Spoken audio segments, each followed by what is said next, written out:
تعویذ کا مسئلہ ہے۔ آج لوگ کچھ عمل کرنے کے قائل نہیں، نہ نماز، نہ روزہ، نہ عبادات، نہ کوئی اور، بلکہ کہتے ہیں ہمارے سارے مسئلے تعویذ سے حل ہو جائے۔ کوئی بندہ بھی تعویذ گنڈا شروع کرتا ہے تو اس کے پاس مردوں عورتوں کا رش لگ جاتا ہے۔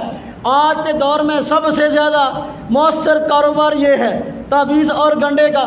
لوگوں نے بڑی بڑی کوٹھیاں بنا لی ہیں تعویذ گنڈے کی، لیکن ایک بات یاد رکھنا، تعویذ شریعت کے اندر اگر قرآن اور سنت کی روشنی میں ہے تو وہ جائز ہے، ہم اس کی تائید کرتے ہیں۔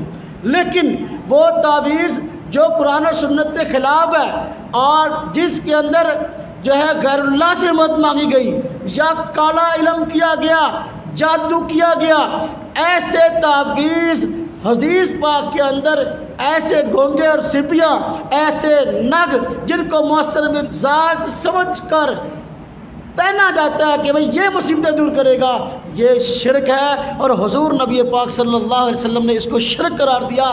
آپ نے فرمایا من تعلق تمیمۃ فقد اشرک، جس بندے نے تمیمہ لٹکایا اس نے شرک کیا۔ تمیمہ کیا چیز ہے؟ یہ جو لوگوں نے لال دھاگے پہنے ہوئے، کسی نے کالا پہنا ہوا، فلاں جگہ سے لے کے آئے ہو۔ آج عیسائی بھی، عیسائی اللہ معاف فرمائے، عیسائی جو ہے وہ کہتے ہیں آ جاؤ بھائی مصیبتیں دور کرو، آ جاؤ بھائی جن کی شادیاں نہیں ہو رہی وہ اکٹھے ہو جاؤ، سارے جتنے نامرد ہیں سارے اکٹھے ہو جاؤ، ہاں جی تم نامردوں کو مرد بنا دیں گے جن کی شادیاں نہیں ہو رہی، ہاں جی محبوب قدموں میں 2 دن کے اندر آ جائے گا۔ اب ہر کالا اور چٹا وہ کرتے ہیں، لوگ عیسائیوں کے پاس جاتے ہیں یہ کام کرنے کے لیے۔ میرے بھائیو، عیسائی بد عقیدہ بندہ کیسے قرآن اور سنت کے مطابق تمہیں تعویذ دے گا؟ جس بندے سے تعویذ لینے کے لیے گئے ہو پہلے اس کا عقیدہ دیکھو کیسا ہے۔ اگر وہ عقیدہ تن ٹھیک ہے، نیک متقی پرہیزگار ہے اور اس کے بارے میں تمہیں غالب گمان ہے کہ یہ تعویذ قرآن اور سنت کے مطابق دے گا، اس کا دیا ہوا تعویذ ٹھیک ہے اور اس کو پہننے میں حرج نہیں ہے، اور ایسے تعویذات کا ثبوت قرآن اور سنت میں موجود ہے، اس میں میرا مستقل بیان موجود ہے۔ لیکن یہاں پر تمیمہ بتایا گیا جس کی میں اب نفی کر رہا ہوں۔ تمیمہ قرآن اور سنت کے تعویذ کو نہیں کہتے، بلکہ ایسے تعویذ کو کہتے ہیں جس میں غیر اللہ سے مدد مانگی گئی اور بدروحوں سے مدد مانگی گئی، جنات سے مدد مانگی گئی، شیاطین سے مدد مانگی گئی، اور جن کو مؤثر مزاج سمجھ کے پہنا گیا۔ کیا مطلب مؤثر مزاج کا؟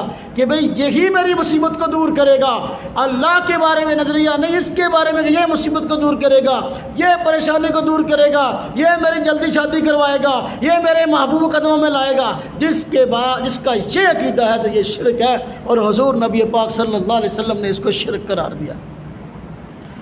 بات سمجھ آئی؟ ہاں، آپ صلی اللہ علیہ وسلم نے آپ صلی اللہ علیہ وسلم نے فرمایا جس شخص نے تعویذ باندھا، تعویذ سے مراد قرآن اور سنت والا نہیں۔